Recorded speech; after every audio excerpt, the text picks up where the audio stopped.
ഞങ്ങളുടെ അന്തരംഗങ്ങളെ വിശുദ്ധീകരിക്കണമേ, അങ്ങേ ആത്മാവാൽ നിറയ്ക്കണമേ, ജ്വലിപ്പിക്കണമേ. Hallelujah, hallelujah, hallelujah. പാപത്തിൽ ഉറങ്ങും മാനവരെല്ലാം ഉണരും, ആത്മാവാൽ ഉണരും. പാപത്തിൽ ഉറങ്ങും മാനവരെല്ലാം ഉണരും, ആത്മാവാൽ ഉണരും. പാപം വളർത്തും കോട്ടകളെല്ലാം തകരും, ആത്മാവാൽ തകരും. പാപം വളർത്തും കോട്ടകളെല്ലാം തകരും, ആത്മാവാൽ തകരും. ഞാൻ ഉണർന്നാലും ദേശം ഉണരും, ഉണർത്തണമേ എന്നെ ഉണർത്തണമേ. ഞാൻ ഉണർന്നാലും ദേശം ഉണരും, ഉണർത്തണമേ എന്നെ ഉയർത്തി. ഉണർത്തണമേ എന്നെ ഉണർത്തണമേ, ആത്മാവാൽ എന്നെ ഉണർത്തണമേ. ഉണർത്തണമേ എന്നെ ഉണർത്തണമേ, ആത്മാവാൽ എന്നെ ഉണർത്തണമേ. പരിശുദ്ധ പരമദിവ്യകാരുണ്യത്തിന് ആരാധനയും സ്തുതിയും പുകഴ്ചയും ഉണ്ടാകട്ടെ. ഇനി നിങ്ങളോട് ഞാൻ ഈ ആഴ്ച ധ്യാനിച്ച വിഷയം പറയാം.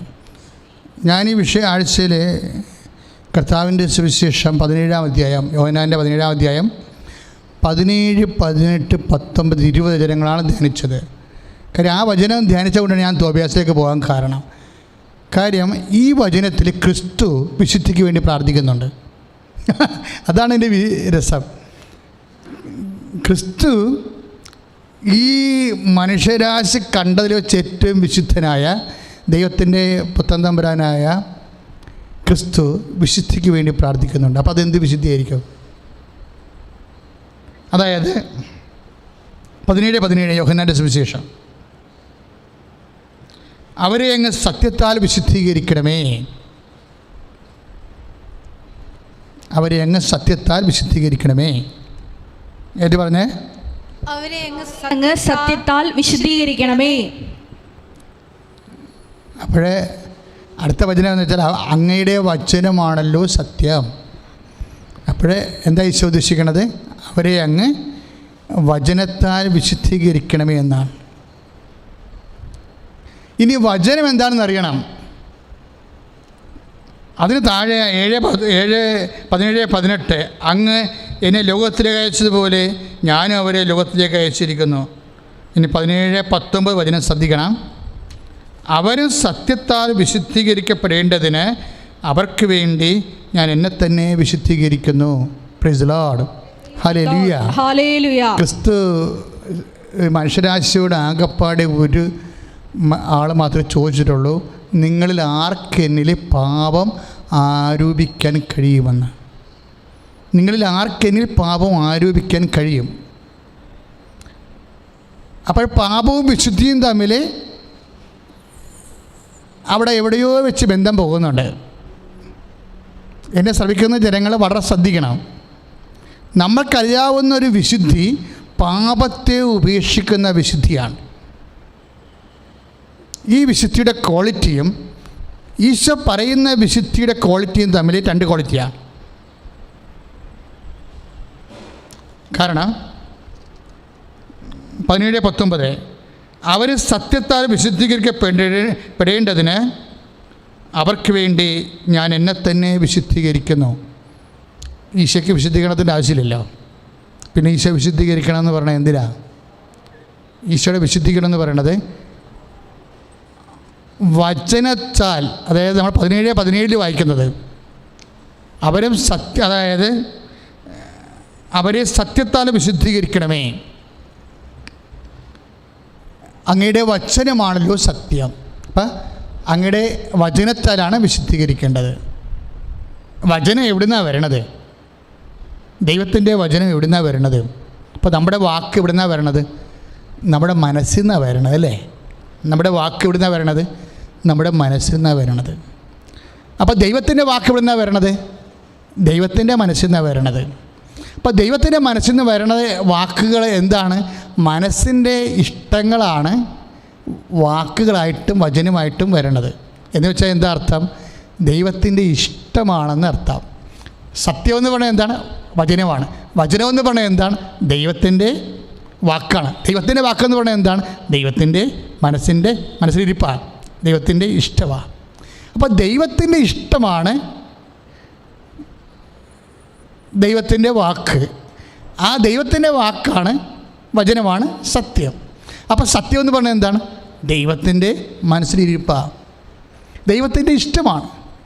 ഈ ദൈവത്തിൻ്റെ ഇഷ്ടം ശ്രദ്ധിക്കുക, നമ്മളെ വിശുദ്ധീകരിക്കുന്നത് എന്താണ്?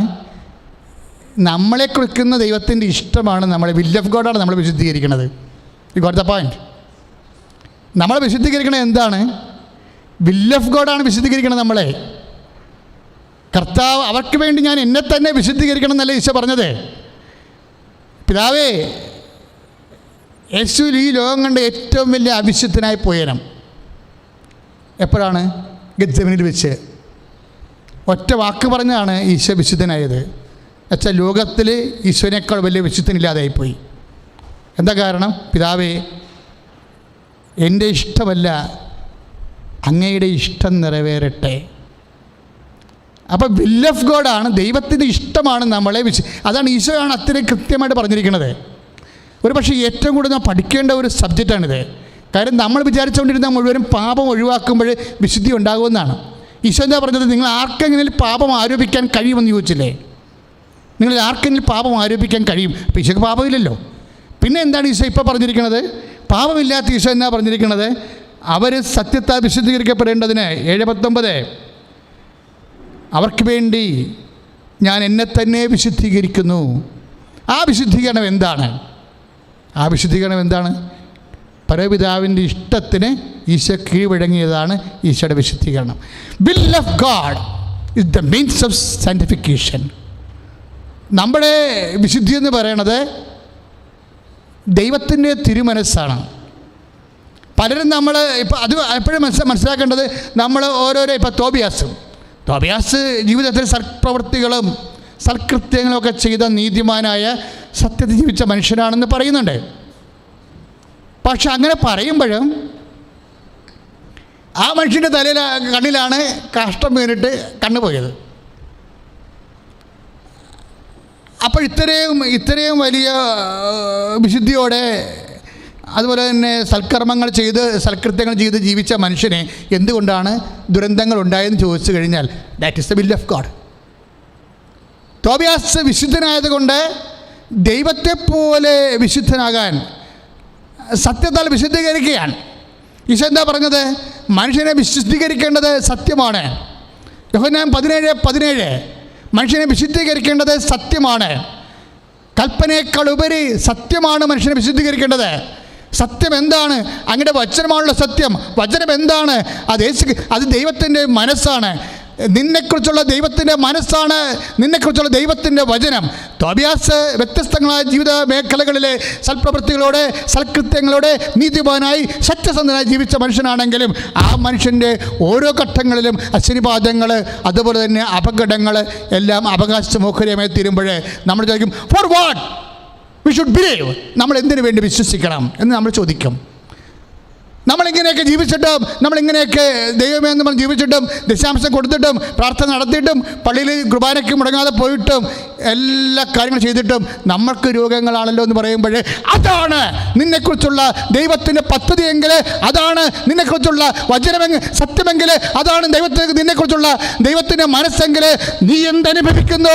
നിൻ്റെ മനസ്സിന് വിഖ്യാതമായിട്ട് നീ നിൻ്റെ ജീവിതത്തിൽ നിൻ്റെ മനസ്സാക്ഷിക്കും നിൻ്റെ താല്പര്യങ്ങൾക്കും നിൻ്റെ ആഗ്രഹങ്ങൾക്കും എതിരായിട്ട് എന്ത് നിന്റെ ജീവിതത്തിൽ സംഭവിക്കുന്നുവോ അത് when we take the name of Jesus Christ at the will of God, you will be satisfied in the name of Jesus Christ. അവൻ്റെ നാമത്തിലാണ് നമ്മൾ അപ്പോഴ് വിശുദ്ധീകരിക്കപ്പെടുന്നത്.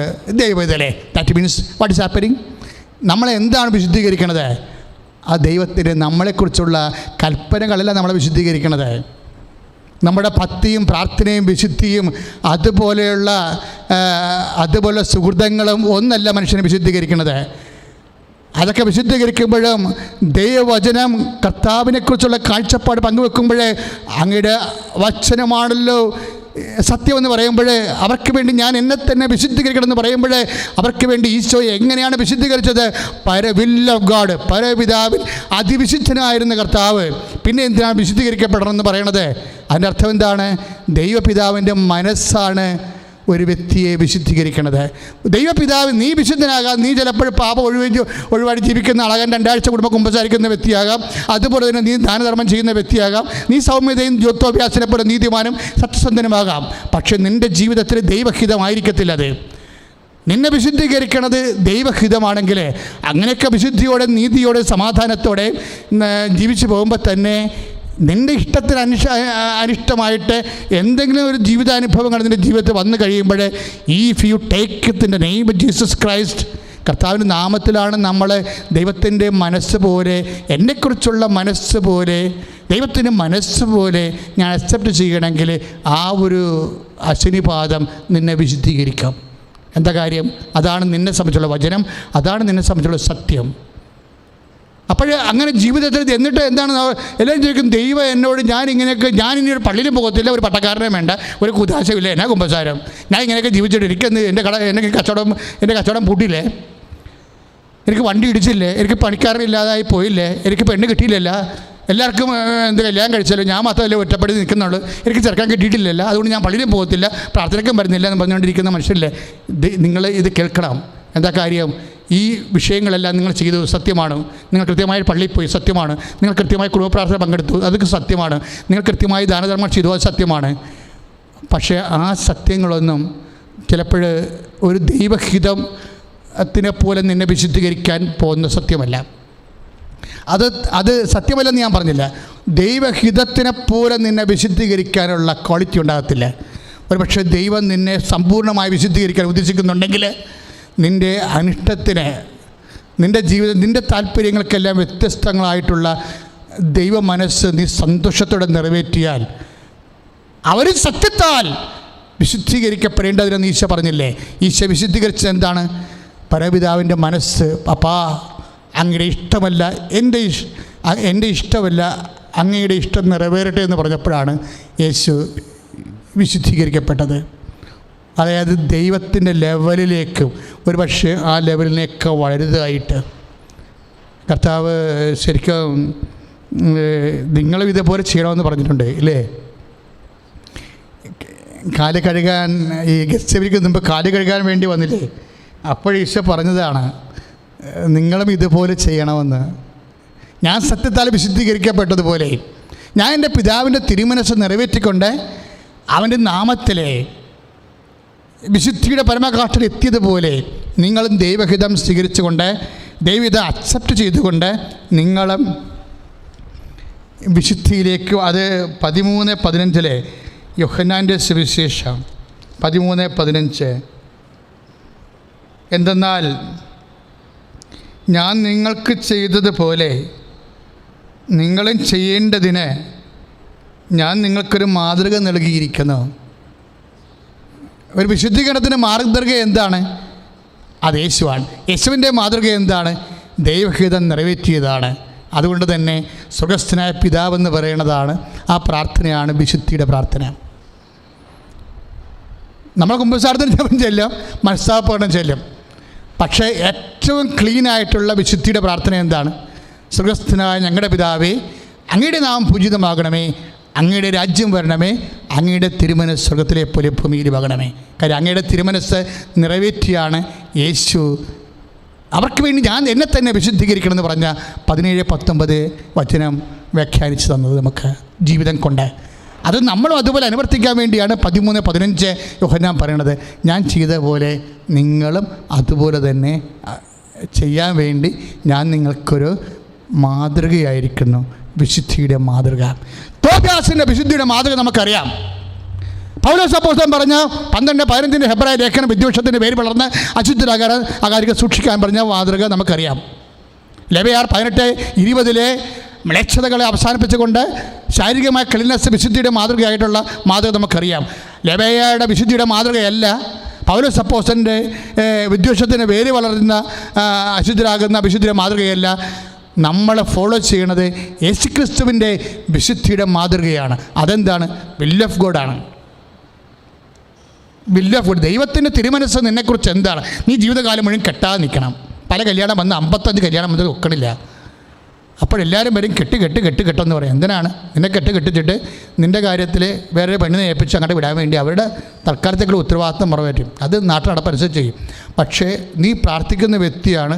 നിൻ്റെ മനസ്സ് പരിശുദ്ധാന് പറയുന്നുണ്ട്, എൻ്റെ ജീവിതം എന്ന് പറയുന്നത് ഏകസ്ഥ ജീവിതമാണെന്ന് തോന്നിയാൽ നീ നാട്ടുകാരുടെ വർത്തമാനം കേട്ടിട്ട് ആരെയും ഇവിടെ പിടയ്ക്ക് വെക്കരുത്, പണി കിട്ടാൻ സാധ്യതയുണ്ട്. എന്താ കാര്യം എന്ന് വെച്ച് കഴിഞ്ഞാൽ വില്ല് ഓഫ് ഗോഡ് അറിയണം. നമ്മളെ വില്ല് ഓഫ് ഗോഡ് ആരും പറയാതെ അറിയാൻ വേണ്ടി മാത്രം ഓട്ടോമാറ്റിക്കായിട്ട് നിൻ്റെ മനസ്സ് ടൂൺ ചെയ്തിരിക്കണം.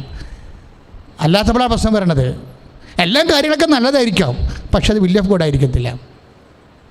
നിൻ്റെ ജീവിതത്തിൽ നീ അഭിമുഖിക്കുന്ന പല കാര്യങ്ങളും നല്ലതാണ്, റീസണാണ്. നിൻ്റെ ബുദ്ധി പറയാം it is good, it is right. ഒരു നേഴ്സ് പെണ്ണാണ്, കെട്ടിക്കോ, അവളുടെ കൂടെ കാനഡയിൽ പോകാമെന്ന് പറയും. അല്ലെങ്കിൽ നീ ജീവിതകാലം മുഴുവൻ ഇവിടെ കിടന്ന് വലയെന്ന് പറയും. എല്ലാവരും അത് പറയും.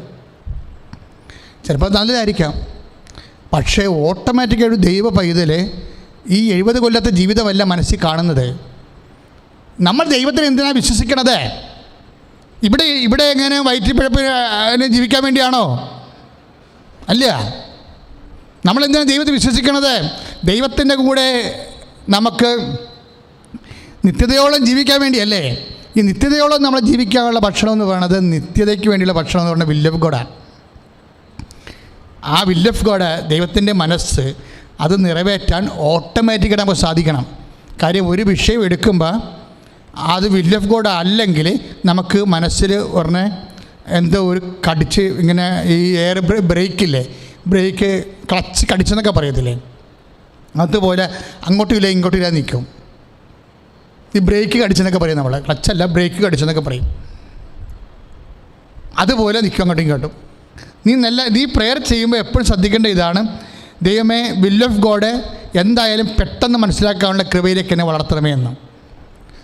കാര്യം അതിന് ആരും പ്രത്യേകിച്ച് വന്ന് പറയേണ്ട കാര്യമൊന്നുമില്ല. അത് ഓട്ടോമാറ്റിക്കായിട്ട് ദൈവ പൈതലിന് ഓൺ പ്രോസസ്സിൽ മനസ്സിലാകും. ആന്തരിക ബുദ്ധിയിൽ ആന്തരിക ചൈതന്യത്തിൽ മനസ്സിലാകും. ആ വില്ല് ഓഫ് ഗോഡാണ് ഒരു വ്യക്തി. ഇപ്പം ഞങ്ങൾ പറഞ്ഞില്ലേ, ഞങ്ങൾ ബ്രഹ്മചാരികളായിട്ട് ജീവിക്കുന്നു. ബ്രഹ്മചാര്യം കൊണ്ട് ഒന്നും സ്വർഗം നേടാനൊന്നും പറ്റത്തില്ല, നമുക്കറിയാം. സിസ്റ്റേഴ്സ് ഉണ്ട്, അവരെല്ലാം കന്യയായിട്ട് ജീവിക്കുന്നു. ആ കന്യകത്വം കൊണ്ട് സ്വർഗം നേടാൻ പറ്റുമെന്നുള്ള, സ്വർഗം നേടാനല്ല, മഹത്വപൂർണ്ണമായ മഹത്വ പ്രവാഹത്തിൽ. കാര്യം ഞാൻ അമ്മ പരിശുദ്ധമ്മയെ നേരിട്ട് കണ്ട ആളാണ്. അതുകൊണ്ട് എനിക്കറിയാം ഇത് എന്താ സംഭവിക്കണമെന്ന്, സ്വർഗം എന്താണെന്നൊക്കെ വ്യക്തമായിട്ട് അറിയാം. അതുകൊണ്ടാണ് ഞാൻ ഇങ്ങനെ സംസാരിക്കുന്നത്. കാര്യം നമ്മൾ യഥാർത്ഥ സത്യം അറിഞ്ഞു കഴിഞ്ഞാൽ നമ്മൾ എന്ത് വില്ല് ഓഫ് ഗോഡ് ഏറ്റെടുക്കാൻ തയ്യാറാകും. എന്തുകൊണ്ടാണ് മനുഷ്യൻ വില്ല് ഓഫ് ഗോഡ് എടുക്കാത്തത്? ദൈവ ഇഷ്ടത്തിന് ഒരു മനുഷ്യന് മഹത്വീകരിക്കപ്പെടുന്ന എന്താണ്? അവനെ വിശുദ്ധീകരിക്കപ്പെടുന്നതാണ്. അവന് വിശുദ്ധീകരിക്കപ്പെടുന്ന എന്താണ്? അത് അവൻ വില്ല് ഓഫ് ഗോഡ് എടുക്കുന്നതാണ്, ദൈവ തിരുമനസ് എടുക്കുന്നതാണ്.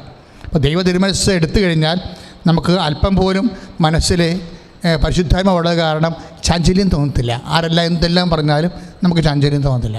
ഞാൻ ചെയ്ത ശരിയാണ്, അതിനിങ്ങനെ തന്നെ ഭവിഷ്യത്തൊക്കെ ഉണ്ടാകും. അത് ഞാൻ അനുഭവിക്കാൻ തയ്യാറാണ്. എൻ്റെ കർത്താവ് വില്ല് ഓഫ് ഗോഡ് എടുത്തുകൊണ്ടാണ് ഈ പരുവത്തിലായിപ്പോയത്. പരമപിതാവിൻ്റെ ഇഷ്ടം നിറവേറ്റത് കൊണ്ട് കർത്താവിന് ജാമ്യത്തിലാരും വിട്ടില്ല, പിടിച്ച് കുരിശത്തിറക്കേണ്ടി ചെയ്തത്. പക്ഷേ അതിൻ്റെ ഉള്ളിൽ യെശയ്യാ പ്രവാചകൻ പറയും, അവൻ ഹോമബലിയായി സമർപ്പിക്കുമ്പോൾ തന്നെ അവൻ്റെ രക്തത്തിൽ പിറക്കാൻ പോകുന്ന അനന്തര തലമുറയെ കണ്ടിട്ട് അവൻ പ്രത്യാശ നിർഭരമായ മനസ്സാണ് കുരിശിൽ കർത്താവ് അനുഭവിച്ചതെന്ന്. ആ വില്ല് ഓഫ് ഗോഡ് എടുക്കുമ്പോൾ പ്രത്യാശ മനസ്സിലുണ്ടാകും. വില്ല് ഓഫ് ഗോഡ് എടുക്കുന്ന എല്ലാവർക്കും വിശുദ്ധീകരണത്തിൻ്റെ ഒരു അറിവടയാളമാണ് പ്രത്യാശ എന്ന് പറയുന്നത്. ദൈവത്തിലെ എന്തെങ്കിലും കാര്യത്തിന് നീ എന്നാണ് ക്രിസ്ത്യാനിയാകണം എന്ന് ചോദിച്ചാൽ, എന്ന് നീ പരിഭവം അവസാനിപ്പിക്കുന്നു, പരാതികൾ അവസാനിപ്പിക്കുന്നു, എന്ന് നിനക്ക് വന്നിരിക്കുന്ന വിഷയങ്ങളെ വില്ല് ഓഫ് ഗോഡായിട്ട് എടുത്തിട്ട് ആന്തരിക സന്തോഷം ഉണ്ടാകുന്നു, അന്ന് നീ ദൈവപൈതലായി മാറും. പ്രാർത്ഥിക്കുക. കർത്താവായ ദൈവമേ, എൻ്റെ ജീവിതത്തിലെ വിശുദ്ധിയുടെ മാനദണ്ഡമായി എൻ്റെ ഈശോ ഏറ്റെടുത്ത ദൈവ തിരുമനസ് നിറവേറ്റാനുള്ള ആത്മീയ അഭിഷേകം എനിക്ക് നൽകണമേ. ഞാൻ ഏറ്റെടുത്തിരിക്കുന്ന ജീവിത രീതികളെ എന്ത് തന്നെയായാലും, വിവാഹമായാലും സന്യസ്ത ജീവിതമായാലും രഹസ്യ ജീവിതമായാലും അതെല്ലാം ദൈവ തിരുമനസ്സാകുന്ന ലക്ഷ്യം നിറവേറ്റാനുള്ള മാർഗം മാത്രമാണെന്ന് വിശ്വസിച്ചുകൊണ്ട് എൻ്റെ ഭക്തിയും എൻ്റെ നീതിയും എൻ്റെ സുഹൃതവും എല്ലാം ദൈവ തിരുമനസ് നിറവേറ്റാനുള്ള എൻ്റെ പുണ്യജീവിതവും സുവിശേഷ സാക്ഷി ജീവിതവും എല്ലാം ദൈവ തിരുമനസ് നിറവേറ്റാനുള്ള മാർഗമാണ്. ലക്ഷ്യമെന്ന് പറയുന്നത് ദൈവ തിരുമനസ്സാണ്, അത് നിറവേറ്റുന്നതാണെന്ന് ആഴമായി എന്നെ ബോധ്യപ്പെടുത്തണമേ. ശ്രുതികട ഹല്ലേലൂയ.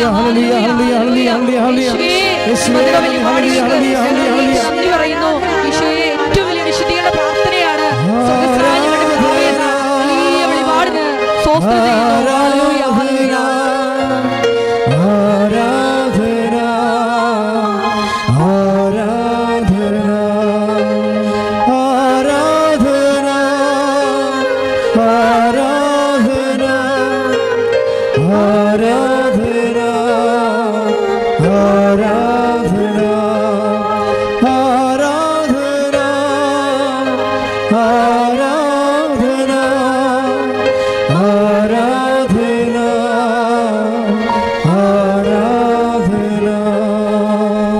രോഗസൗഖ്യ പ്രാർത്ഥനയിലേക്ക് പ്രവേശിക്കുകയാണ്. രോഗമുള്ളിടത്ത് നിങ്ങൾ കൈകൾ വെച്ച് പ്രാർത്ഥിക്കേണ്ടതാണ്.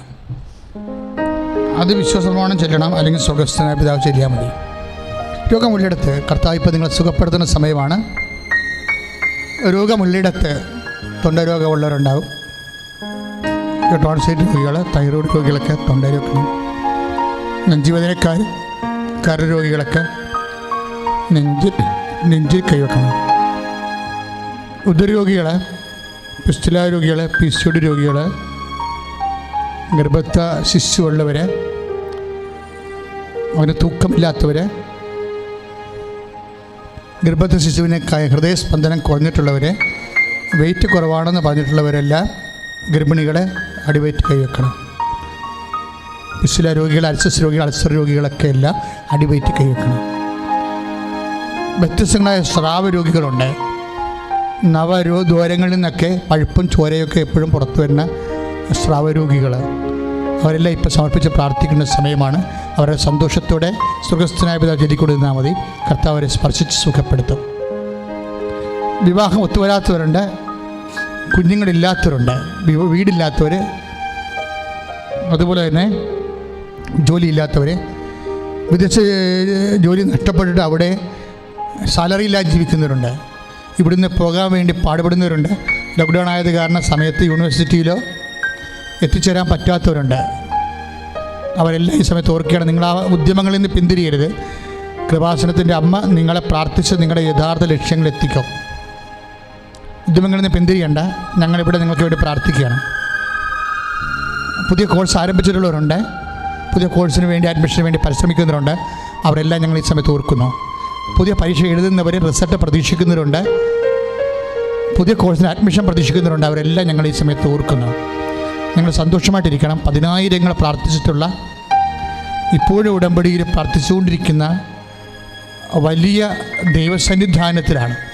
ഇക്കാലങ്ങളിലെ മനുഷ്യൻ്റെ വേദനയും ബുദ്ധിമുട്ടുകളും രോഗങ്ങളും ജീവിതഭാരങ്ങളും എല്ലാം പരിശുദ്ധ അമ്മ വഴി ഈശോ ഏറ്റെടുക്കുന്ന ഒരു വലിയ അൾത്താറയിൽ നിന്നാണ് ഈ പ്രാർത്ഥന നിങ്ങൾക്ക് വേണ്ടി ദൈവദുരസ്ഥനിലേക്ക് അർപ്പിക്കപ്പെടുന്നത്.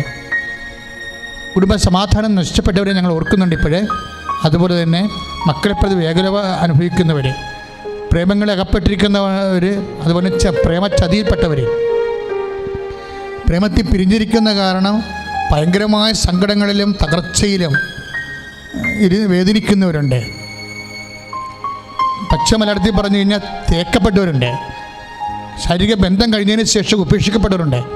അവർ ബന്ധുനീറി കുടുംബങ്ങളിലും സ്വന്തം വീട്ടിലും ആത്മഹത്യയെക്കുറിച്ച് പോലും ചിന്തിക്കുന്നവരുണ്ട്. അങ്ങനെ എല്ലാവരും ഞങ്ങൾ ഈ ആൾക്കാരെ ഓർക്കുകയാണ്. നിങ്ങളെ ഇപ്പോഴും അമ്മ നിങ്ങൾക്ക് വേണ്ടി മധ്യസ്ഥം വഹിക്കും. മക്കളെ വിഷമിക്കരുത്, ഒരു കാരണവശാലും തേങ്ങരുത്. ഇത് 24 മണിക്കൂറിനുള്ളിൽ നിങ്ങളുടെ വിഷയത്തിൻ്റെ മേലും ദൈവികമായ ഇടപെടലുണ്ടാകും. ഞങ്ങൾ അതിനുവേണ്ടിയാണ് ഈ ആരാധന നടത്താൻ പോകുന്നത്. ഇപ്പോഴും നിങ്ങൾക്ക് വേണ്ടി പ്രാർത്ഥിക്കാൻ പോകുന്നത്. കടം കയറി മുടിഞ്ഞവരുണ്ട്. അവരെല്ലാം നിങ്ങളവർക്ക് എങ്ങനെ ഞാൻ വീട്ടുമെന്നൊക്കെ നിങ്ങൾ ചിന്തിക്കും. പക്ഷെ കോടികളെ വീട്ടിട്ടുള്ളൊരു സ്ഥലത്താണ് ഞങ്ങൾ പ്രാർത്ഥിക്കണത്. ഇവിടെ കോടികൾ കടങ്ങൾ വീട്ടിട്ട് തിരിച്ചു വന്ന് നന്ദി പറഞ്ഞിട്ടുള്ള സ്ഥലത്താണ് ഞങ്ങൾ നിൽക്കുന്നത്. അമ്മ പ്രത്യക്ഷപ്പെട്ട ഇടത്തു നിന്നാണ് ഞങ്ങൾ പ്രാർത്ഥിക്കുന്നത്. അതുകൊണ്ട് എൻ്റെ മക്കൾ സന്തോഷമായിട്ടിരിക്കണം. അതുപോലെ തന്നെ അകത്ത് ശരീരത്തിൻ്റെ ഉള്ളിലെ സിസ്റ്റ് രോഗികൾ, ക്യാൻസർ രോഗികൾ, ശ്വാസകോശം മുഴുവൻ കോവിഡായി പോയവർ, കോവിഡ് കഴിഞ്ഞതിന് ശേഷവും ശ്വാസമെടുക്കും പ്രയാസമുള്ള രോഗികൾ, അവിടെ ശ്വാസകോശം കഴുകപ്പെടുന്ന സമയമാണ്. നെഞ്ച് കൈവച്ചാൽ മതി നിങ്ങൾ. അവിടെ ശ്വാസകോശം കഴുകപ്പെടുന്ന സമയമാണ്. നിങ്ങൾ ആരെങ്കിലും വെന്റിലേറ്ററായിട്ട് ബോധക്കേട് വന്നു പോയിട്ടുണ്ടെങ്കിൽ നിങ്ങൾ അവർക്ക് വേണ്ടി, നിങ്ങളുടെ ബന്ധുക്കൾക്ക് വേണ്ടി നെഞ്ചത്ത് കൈവച്ച് പ്രാർത്ഥിച്ചാൽ മതി. അവർ ഐസിയുലായാലും വെന്റിലേറ്ററായാലും ഇപ്പോഴും കർത്താവ് സ്പർശിക്കും അവരെ. കർത്താവേ, നിൻ്റെ അമ്മ പരിശുദ്ധമ്മ ദേവമാതാവ് പ്രത്യക്ഷപ്പെടാൻ വേണ്ടി ഈ അൾത്താർ നീ തിരഞ്ഞെടുത്തതാണ്. തീർച്ചയായിട്ടും ഈശോ, ഈ അൾത്താരെക്കുറിച്ച് നിനക്ക് സ്വപ്നങ്ങളുണ്ട്. ഈ അൾത്താറിൽ ആശ്രയിക്കുന്നവരെക്കുറിച്ച് നിനക്ക് സ്വപ്നങ്ങളുണ്ട്. കർത്താവ് നിൻ്റെ വലതുകരം നീട്ടണമെന്ന് പ്രാർത്ഥിക്കുന്നു. കർത്താവ് നിൻ്റെ പൗരോഹിത്യത്തെ അങ്ങ് മഹത്വപ്പെടുത്തണമെന്ന് പ്രാർത്ഥിക്കുന്നു. കർത്താവ് സഭയിലുള്ള സാന്നിധ്യം പ്രകടമാക്കണം പ്രാർത്ഥിക്കുന്നു. എൻ്റെ കർത്താവിൻ്റെ ഉന്നതമായ നാമത്തിൽ 35 വർഷത്തെ പൗരോഹിത്യം കൊണ്ട് ഞാൻ ശുശ്രൂഷിച്ച എൻ്റെ കർത്താവിൻ്റെ ഉന്നതമായ നാമത്തിൽ സഭയുടെ അധികാരത്തെ കുറിച്ചിൻ്റെ അടയാളത്തിൽ ദൈവശക്തിയാൽ ഇപ്പോൾ ആരെല്ലാം പ്രാർത്ഥിക്കുന്നു അവരെല്ലാം ദൈവത്തിൻ്റെ ശക്തിയും ദൈവത്തിൻ്റെ സൗഖ്യവും അനുഭവിക്കട്ടെ.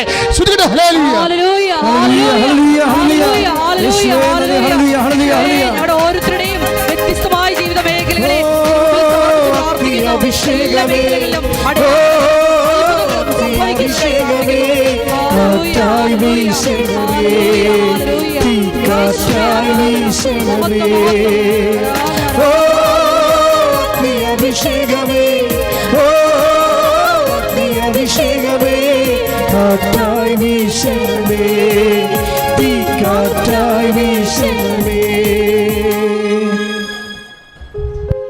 ഏറ്റു പ്രാർത്ഥി. കർത്താവായ ദൈവമേ, അങ്ങയുടെ വിശുദ്ധ രക്തത്താൽ ഉള്ളം കാലു മുതലേ ഉച്ചവരെ കഴുകണമേ. കർത്താവേ, ശ്വാസകോശ രോഗികള്, അൾസർ രോഗികള്, ജീവിതത്തിന്റെ വ്യത്യസ്തമായ ജീവിത മണ്ഡലങ്ങളിലെ പലതരത്തിലുള്ള പാർപ്പിടത്തിന്റെ അസൗകര്യമുള്ളവര്, വഴിയില്ലാത്തവര്, വീടില്ലാത്തവര്, സാമ്പത്തിക കടക്കടിയില് അകപ്പെട്ടു പോയവര്, ജോലി ഇല്ലാത്തവര്, ജോലിക്ക് ശ്രമിക്കുന്നവര്, ജോലി നഷ്ടപ്പെട്ടവര്, വിദ്യാഭ്യാസ മേഖലകളിലെ പ്രയാസപ്പെടുന്ന മക്കള് എല്ലാവരുടെ മേലും ദൈവത്തിന്റെ കരുണ ചൊരിയട്ടെ.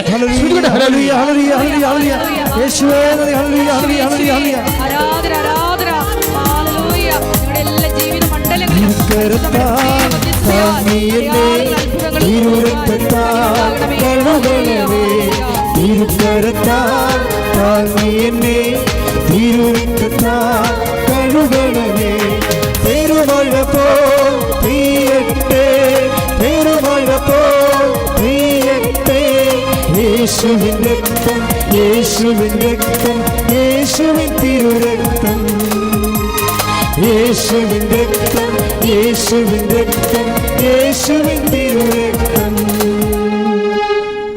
പ്രിയമുള്ളവരെ, നായികമാരുടെ അച്ഛനെ ഉൾപ്പെടെ ഒത്തിരി അച്ഛന്മാർ രോഗാവസ്ഥയിലാണ്.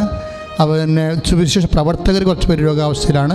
ലോകം മുഴുവനുമുള്ള കോവിഡ് രോഗികളെ, അതിനുവേണ്ടി ബൈസ്റ്റാൻഡേഴ്സാണ് നിൽക്കുന്നവരെ, ആരോഗ്യ പ്രവർത്തകരെയൊക്കെ ഈ സമയത്ത് ഓർത്തുകൊണ്ട് സൗഖ്യത്തിനായി സ്തുതിക്കട്ടെ. ഹല്ലേലൂയ, ഹല്ലേലൂയ, യേശുവേ, Jesus, pour out the spirit. This is a fire finger, strong with the precious blood. I command you, in the name of Jesus Christ, to be healed. Hallelujah, hallelujah, hallelujah, hallelujah, യേശുവേ നന്ദി, hallelujah, hallelujah.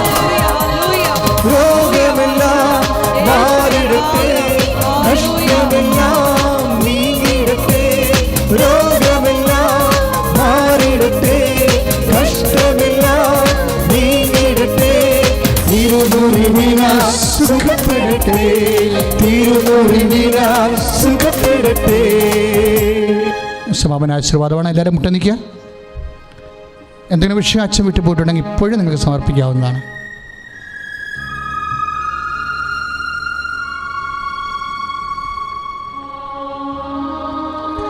നാളെ മുതൽ വൈകുന്നേരം 6 മണിക്ക് പരിശുദ്ധ കുർബാനയും, ഇപ്പോഴേ ഹൃദയത്തിൻ്റെ മാസമാണ്, പരിശുദ്ധ കുർബാനയോട് ചേർന്ന്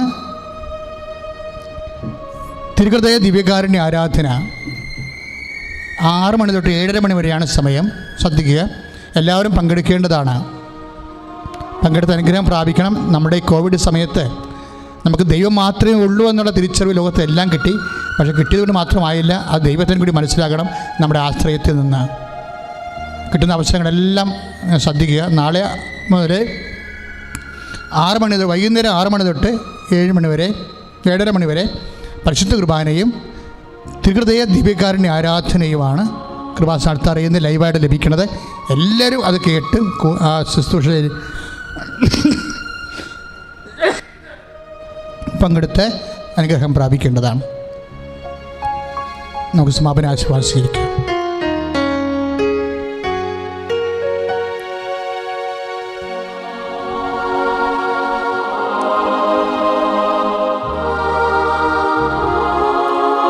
ജീവിത ദുരിതങ്ങളും ഉടമ്പടി നിയോഗങ്ങളും ദിവ്യകാരുണ്യ സന്നിധിയിൽ സമർപ്പിച്ചുകൊണ്ട് നമുക്ക് ശിരസ്സ് നമിച്ച് ഈശോയെ സ്തുതിച്ചുകൊണ്ട് നമുക്ക് ആശീർവാദം സ്വീകരിക്കാം. Hallelujah, hallelujah, hallelujah.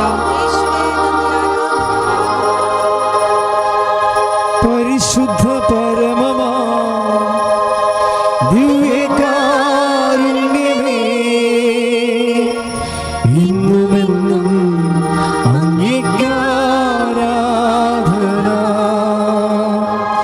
പരിശുദ്ധ പരമമാ ദിവ്യകാരുണ്യമേ, ഇന്നുമെന്നും അങ്ങേക്കാരാധന. പരിശുദ്ധ പരമമാ ദിവ്യകാരുണ്യമേ, ഇന്നുമെന്നും അങ്ങേക്കാരാധന.